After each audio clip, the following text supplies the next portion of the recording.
Jesus in My Life, episode 41. You don't realize it, and all of a sudden you're in this stupor. You're in this place where you can't fight disease, you can't fight the enemy. You don't have enough energy to do your Sunday mornings or take on the real issues that your congregation has, not to mention the other ones that you have just running a church. And it's just like it becomes so overwhelming in life. And so many people I coach, that's it. They're overwhelmed. They are sick and tired of being sick and tired.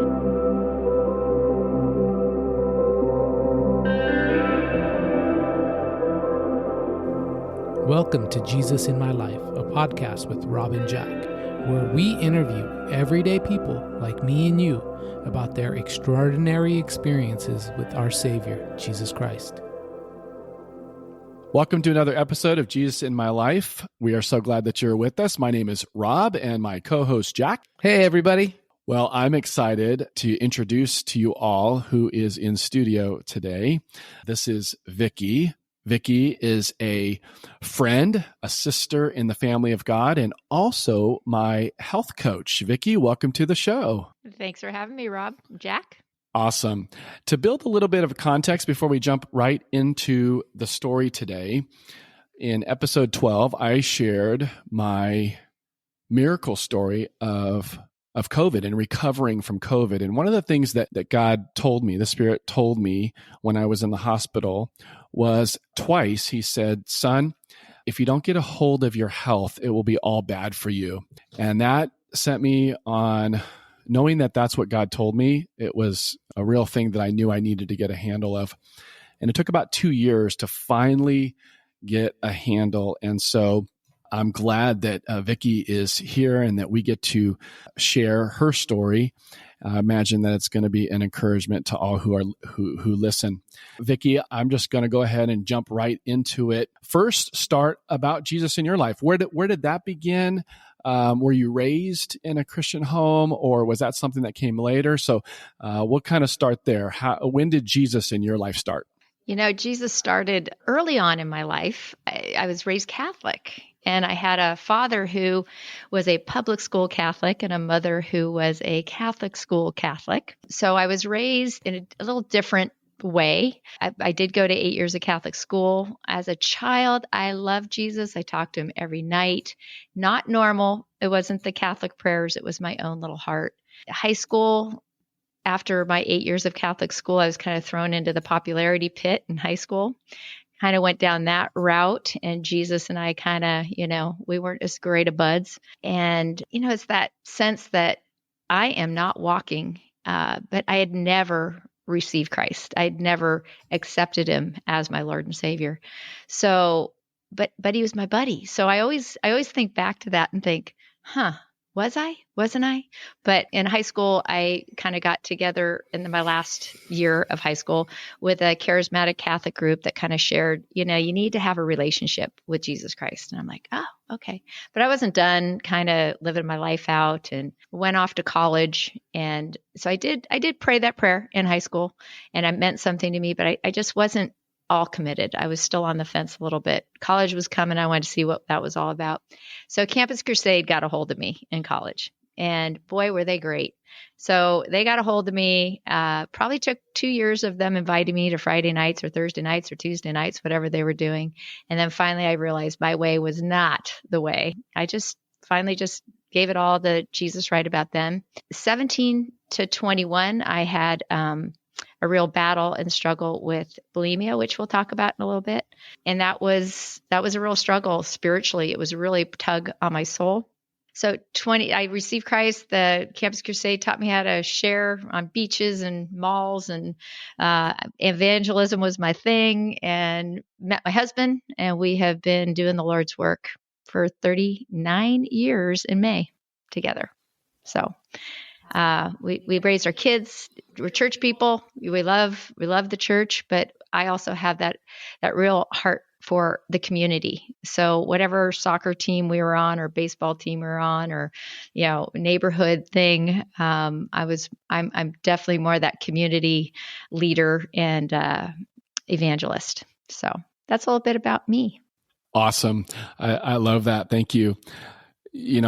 I introduce Vicky as my health coach, and when it comes to walking in God's purpose, His calling for us, oftentimes it comes from our deepest pain. And so thankful that Vicky has helped me get to a place of better health. When I think about so many references in the Bible about we're the temple of the Holy Spirit, and we must really take care of our mind, body, and soul, and particularly our body. And it's something that I think is neglected, often not talked about, or even swept under the rug. And Vicky, why don't you had already kind of mentioned in your story of where you really battled with bulimia, and maybe we can go there. What were some of the things that were happening? What were some of the challenges? What was it doing in your walk with Christ?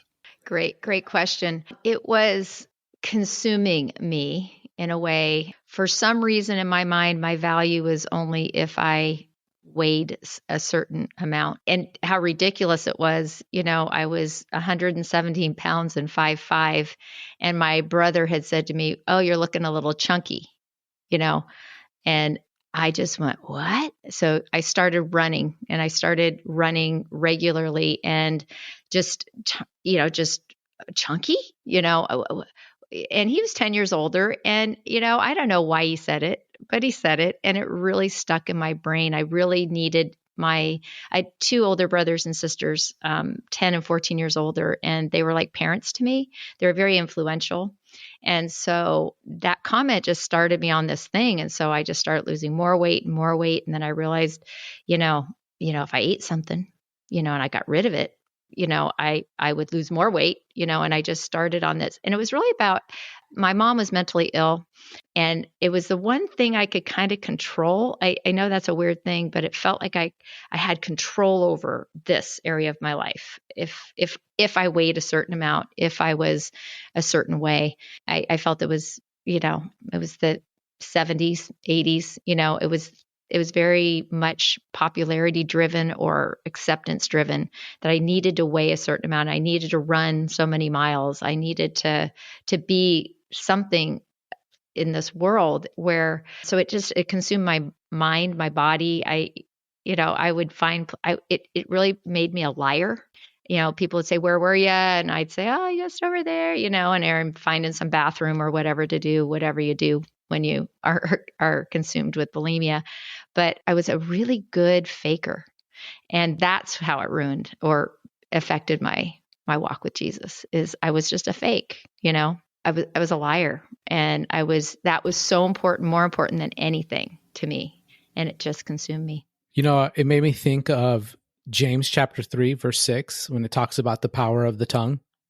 And it says, "The tongue is also a fire, a world of evil among the parts of the body. It corrupts the whole body, sets the whole course of one's life on fire, and it itself is set on fire by hell." It's amazing the power of destruction that can come from the tongue, right? A simple comment from your brother who probably meant nothing from it. He was being silly, right? Had a ginormous impact on your life. And so I think there's a lot to heed there about being careful, being slow to speak, quick to hear, Mm-hmm. Yep.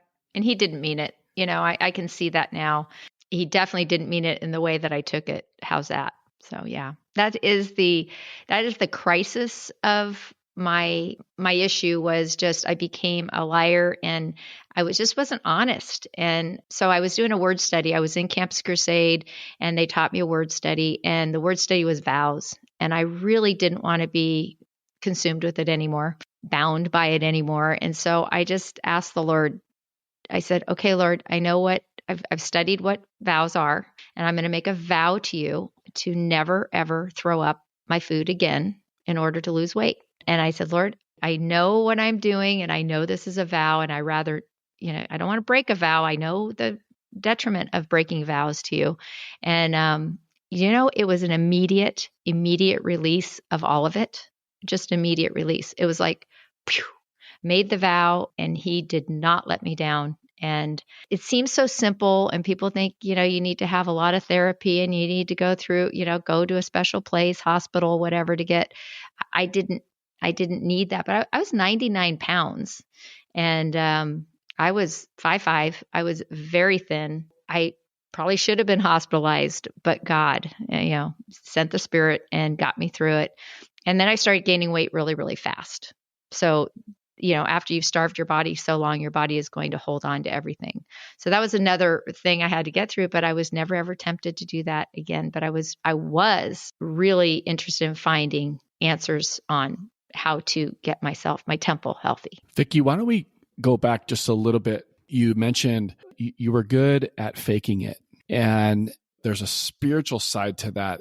What was that doing for you in your journey back then? Did you feel kind of like what happened with Adam and Eve in the garden, right? Like they were so full of shame and guilt, and so they wanted to hide from God. I mean, was there some of that going on spiritually that, when you think about, just that idea of what we do in trying to hide and fake it and pretend, what was that doing in your walk with Christ at that time? It was a real battle. It was a battle, but I felt that he was really close to me too. I would lie maybe about something, or, bulimia isn't something you're going to talk about. In fact, it took me years to be able to say I was a bulimic. It was just the most shameful thing in my world. But nobody was catching on to the fact that I was a bulimic. I would lie more about my spirituality almost, or fake it. I was just faking. I loved the Campus Crusade group so much, and I grew a lot by being around them, but I wasn't at their caliber. I didn't know the word as well. It was like I was always trying to play catch up, and I wanted to be in a pure, holy, honest relationship with God, but there's so many things that I just couldn't let go of. So it was a constant struggle of, I want this, and I could do it for a while, but then I couldn't. I couldn't do it on my own strength. And so it really took people nobody ever figured me out. I mean, nobody ever said, oh, you're doing this, or you're a liar, or you're a faker. And that's dangerous. So the Lord figured me out, the Spirit figured me out, and he didn't let me go. So I just look at my whole life at how he orchestrated how I met people, when I met people. But yeah, the worst part of that whole 4 years was the liar, that I was just a really good liar. And you get tired of lying, and faking who you are. You just get tired of it. So what kind of freedom did you experience after God helped you fulfill that vow of letting go of your bulimia? Complete freedom and complete growth and being used by God with youth ministry. 12 years after that, I was just involved with youth ministry, loving kids for where they're at. I had such an ability to see through kids. I just had a ton of, experience, and I could see it when they were lying. I could see it when they were faking it. I could see it, and loved working with youth. And I was pretty effective once I got my life right, and it was one of my favorite times of life.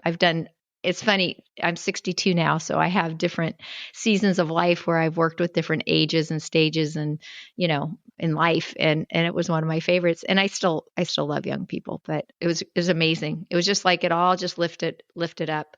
And as I said, I gained a lot of weight there after this. And that was scary, but it's like, no, I'm gonna trust the Lord. I'm gonna trust the Lord. I'm gonna try and eat right. I still ran, but it wasn't that obsessive run, that obsessiveness that you get when you're in that mindset. So would you say it became less about how you looked and more about health and holiness? Holiness.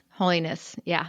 And that whole needing to look a certain way kind of went out the door. I was telling Rob earlier that when I was introduced to my husband, I was the heaviest I'd ever been in my life. And, he fell in love with me just that way. And I think that was so God just, saying, see, it really doesn't matter, what you put on what was important, what would make you lovable, what would make you attractive.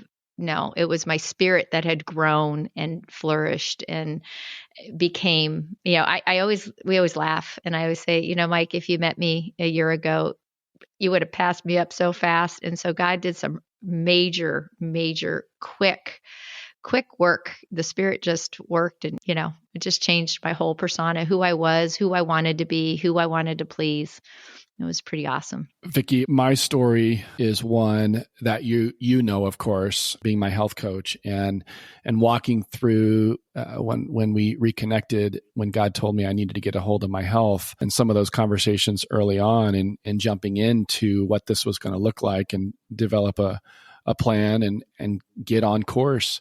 One of the early conversations that we had then was, kind of some of the challenges in our walk with Christ. And you said it, like, Jesus loves us right where we're at, and we can come to him and we can surrender and submit our lives to him because he loves us right where we're at.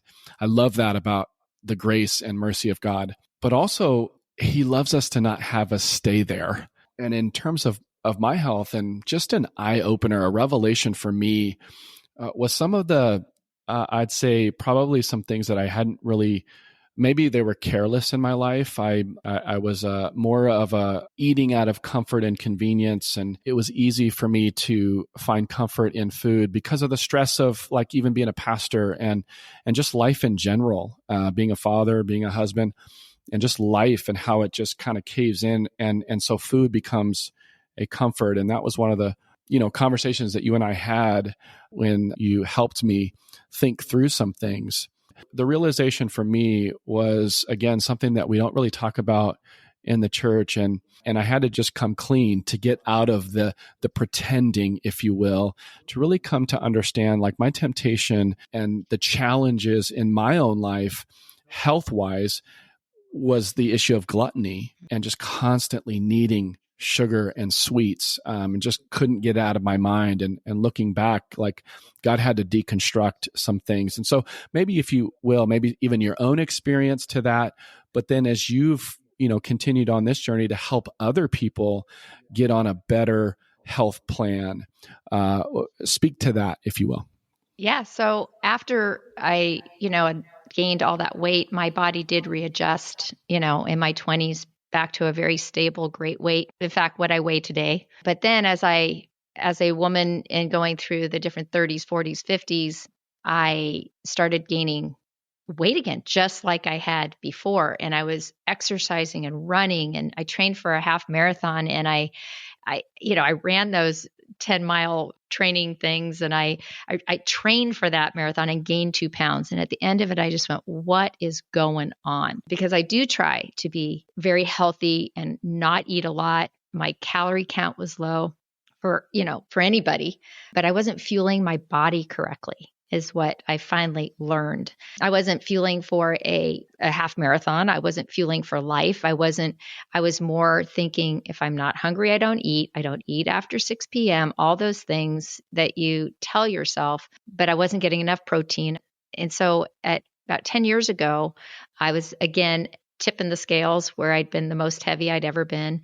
But the worst part of that was my dad had 4-way bypass at 61. My grandpa died at 38, coronary arrest. My brother and sister had passed and my mom was gone. And I'm like, here I am, all by myself. I don't have a great track record health-wise. I've got cancer and heart disease, and my blood panels were out of this world bad. And I just kept thinking, what am I doing? Went to the doctor. They just said it was all menopause. And I just knew it wasn't. They just wanted to give me medicine. And I'm like, they didn't think I was that heavy. It's just part of it. Like, you can't change things. It's just the stage you're in. And it's like, it was so pitiful that, again, I just asked the Lord, I said, okay, I need to find an answer that isn't medicine. And, a couple months later, a friend of mine from college comes walking into my life. She looks the same as she did in college. I'm like, whoa, hey, Tony, you look great. You haven't changed. She goes, oh, you missed my 40 pounds of fluff. And then I just started asking questions. I'm like, well, what do you mean? Which was my 40 pounds of fluff too. Well, 30. And so she just started saying, I'm a health coach, and I can show you how to get your cholesterol down, your triglycerides down, your blood pressure down. I can do this. And I'm like, well, let's go. So that's how I became a health coach, and because I was so desperate looking out after that. I was trying to do everything right. So many people are trying to eat well. They're trying, but they're just not accomplishing for a lot of reasons. Rob, you mentioned, the sugar addiction. The more sugar we have, the more carbs we have, the more our body wants carbs. And our food industry has just taken advantage of that. I believe they've put things in their food that make us want more, and we just want more, begats more, and we don't even realize it. Rob, you also said, as a pastor, you go out to eat probably all the time with people. It's just normal. And then people want to buy you whatever, and you're at Panera Bread or whatever, and coffees with all the stuff in it. And, and then I don't know about church people. They just want to bring you donuts all the time. They just want to bring you the worst food they can bring you. And it's like, here you go. We love you. And it's like, oh yeah, I love it too. And you don't realize it. And all of a sudden you're in this stupor. You're in this place where you can't fight disease. You can't fight the enemy. You don't have enough energy to do your Sunday mornings or take on the real issues that your congregation has, not to mention the other ones that you have just running a church. And it's just like, it becomes so overwhelming in life. And so many people I coach, that's it. They're overwhelmed. They are sick and tired of being sick and tired. And they don't realize that they're just, I really believe it's the enemy taking us out of our game. And maybe he didn't take you out of the game. He tried to with COVID, didn't work. But, I just think it's great how our circles met again, intersected, and we got to do this together. So, one of the things that has stood out to me in recent years, as I've actually spent a lot of time in the Old Testament, is God's interest in what his people were eating. And in Bible college, I had to read a book called None of These Diseases. And I don't know if you've ever heard of it, but it's written by two doctors, S.I. McMillan and David Stern. And they look at the Jewish Levitical diet and the health benefits that came from it and historical evidence supporting it. So like one of the things that the Jewish people were known for throughout history is that they wouldn't get affected by the plagues that were affected other people. So like during the Black Death, they were actually persecuted because they weren't getting sick. And so they were being blamed. Oh, you must be the ones that caused this. But they were simply following Levitical laws that were around health, right? So like now I don't believe that God's primary concern for us is physical health. It's spiritual health is priority number one. But he does care about our physical health. I came across this proverb this morning, Proverbs 23:2. You put a knife to your throat if you are given to appetite. Wow, right? If you can't control yourself in eating, it's like putting a knife to your throat. You threaten your life. And there was another verse that said, Proverbs 25:27, it's not good to eat too much honey. The sweet tooth, right? I, as Christians, we do have freedom, right? Like all things are lawful, but not all things are profitable, right? Going to the buffet multiple times a week, it may be lawful, but it is not profitable. It's going to hurt you, and we're spiritual and physical beings. Yeah, Jack, that is so good. Going back to, what 1 Corinthians chapter 3 talks about we house the Holy Spirit. We are the temple of the Holy Spirit. And again, everything being spiritual.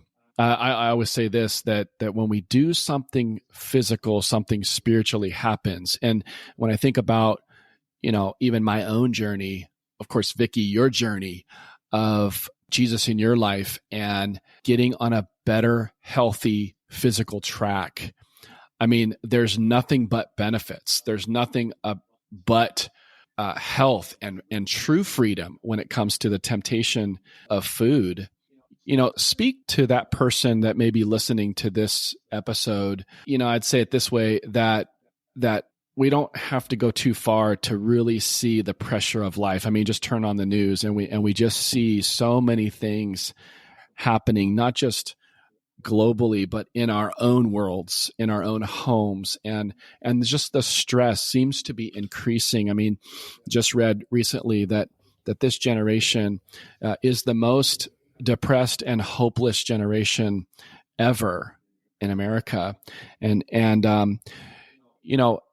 when I think about my own journey and in regards to unhealthy habits in my health, man, I mean, Jesus constantly talks about you're going to persevere with my Spirit. You're going to endure as things continue to get, if you will, worse.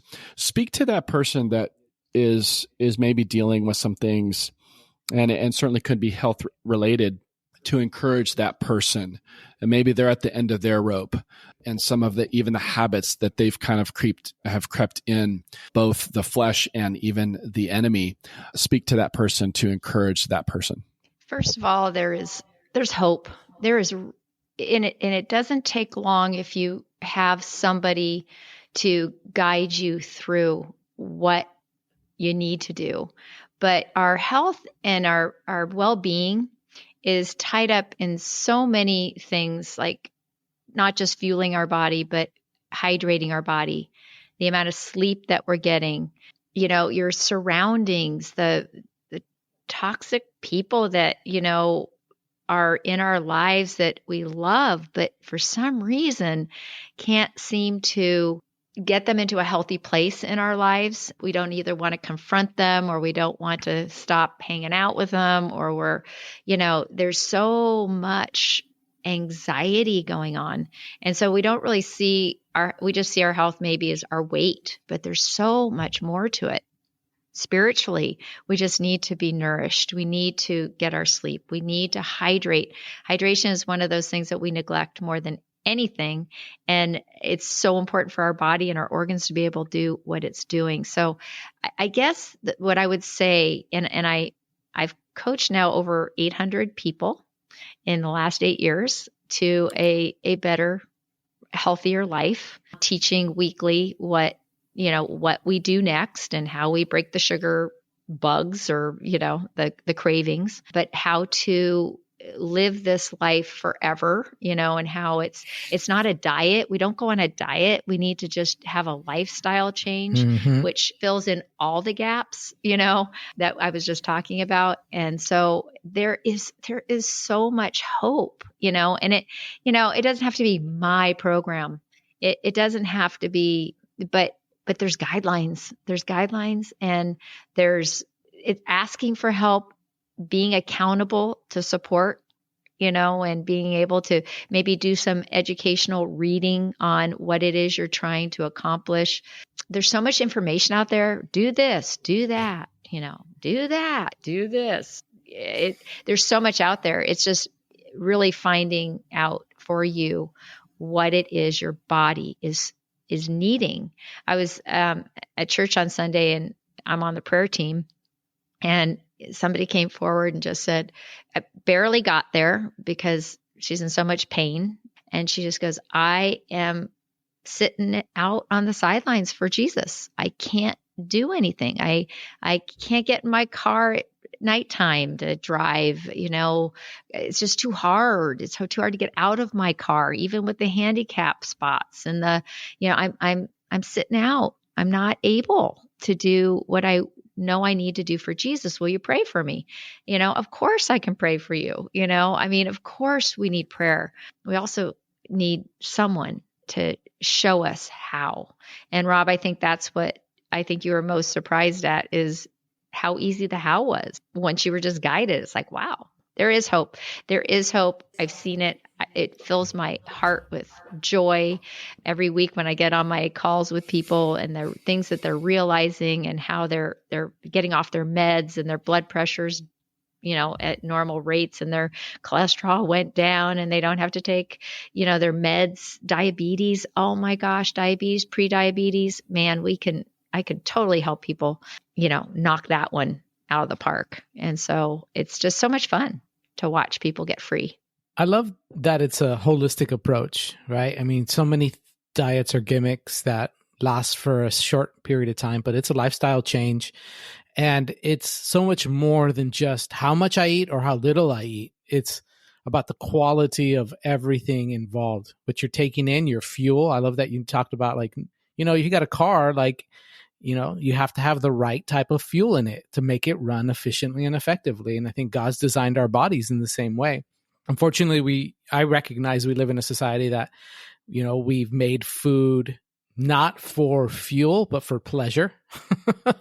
And God did create food to be enjoyable, but, not at the sake of the fuel, right? It's there to help us accomplish everything that we're designed to do. And so I really appreciate that you focus in on the holistic view of things. It's a spiritual thing. It's a physical thing. It's the right influence, right guidelines and support, right? Like, we do need people to get on the right track. And so I really appreciate what you're doing for the kingdom, right? Like, we often think that, oh, that's just for, so I can look better. No, so you can feel better, be more effective, your mind also is affected by your health, right? Like, correct me if I'm wrong, but there are links to healthy eating and depression, right? Yep, absolutely. Yeah. I mean, as I've gotten older, I'm in my 40s now. I mean, if I eat a donut, I literally don't feel good. I love the way it tastes in my mouth, but I don't feel good. And I'm like inefficient for about an hour or two till my body's processed it, Absolutely. It's that high, and then that low. And it's just not if you think about it, a baby is born and we feed it every 2 to 3 hours, right? What changed? Why all of a sudden we go to 3 meals a day or even 2 meals a day? Or, most people I coach, they're at 1 meal a day, it's just overloaded, and then they can't stop eating because, it's just, they're hungry and they went too far. But our bodies are designed to take in fuel every 2 to 3 hours, and so that it can do its job. The organs can do their job, and your pancreas doesn't get overloaded, and you can process those sugars, that kind of thing. So God made us he's so incredible in how he made us.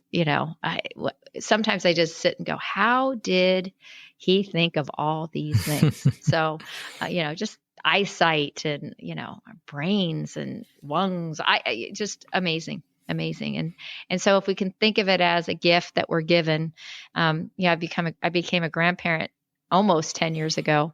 And that's when I really opened my eyes to, okay, well, how long am I going to be around with my heart disease history? I just want to be able to influence my grandchildren for the Lord, and I want to be around, and I want to have fun with them.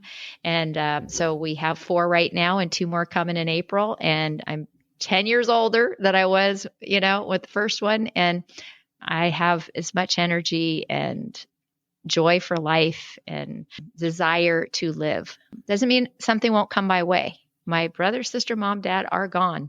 I don't have a great genetic pool, but I do know that I have control over what I'm putting in my body so that I can have the best result. Now it's up to the Lord. My days are numbered, right? Awesome. I would, as we near our time of closing, I would ask one question for the person who is like, oh, Vicky, I agree with what you're saying. Where do I start? Because the hardest step is usually the first one, right? Absolutely. Of course, I'd like to say, reach out to me.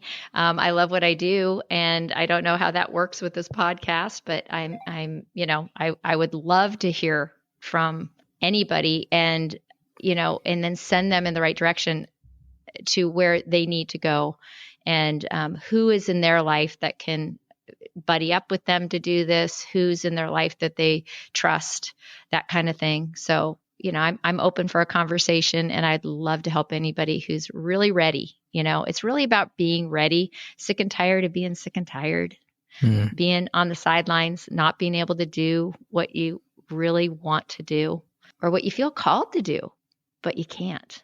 Awesome. For those that are listening, we'll put your contact information on our show notes. So for those that are listening, what you do is whatever podcasting app you're looking at, there's a show description. If you click in there, you'll be able to see the information that you need to get in touch with Vicky. Vicky, thank you so much for your time on the show. It's really given me a kickstart to get back on track with my health. I was doing really well for a time. And then the holidays hit, and I just gave in to everything and just stayed there. So true. Yeah. So easy to happen. But this is the encouragement I need. Thank you. I don't know if you know this, but our founding verse is found in Luke 8:39, where Jesus has delivered a demon-possessed man, and this man wants to follow Jesus, and Jesus' assignment to him is actually, no, I got something else for you to do. I want you to go back to your family and tell them what I've done for you. And he goes above and beyond that, and he goes to the entire town and starts telling them what Jesus has done. And so what I think in relation to your story is, sometimes the assignment that God has for us is different than we expected it would be. And your assignment in the kingdom is to get people healthy so they can be more effective ministers of the gospel in whatever fashion their lives are in, and as we get healthy, we're able to be more effective and efficient, and so thank you for doing that. And thank you for sharing your story. We appreciate what you're doing. Well, thank you for having me today. I really appreciate being able to share the story. Sometimes you get wowed by, I don't sit there and look back on my story very often. So thanks for the opportunity today. Yeah, you're welcome. Thank you, Vicky. Appreciate you. And thanks for being on the show. And the rest of you, we'll see you next time.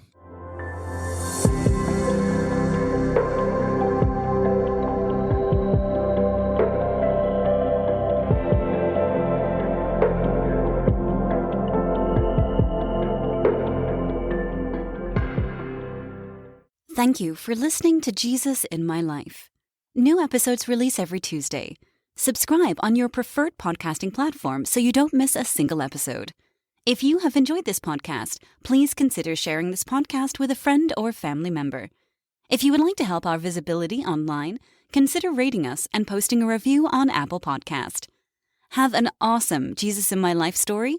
Contact us at jesusinmylifepodcast@gmail.com.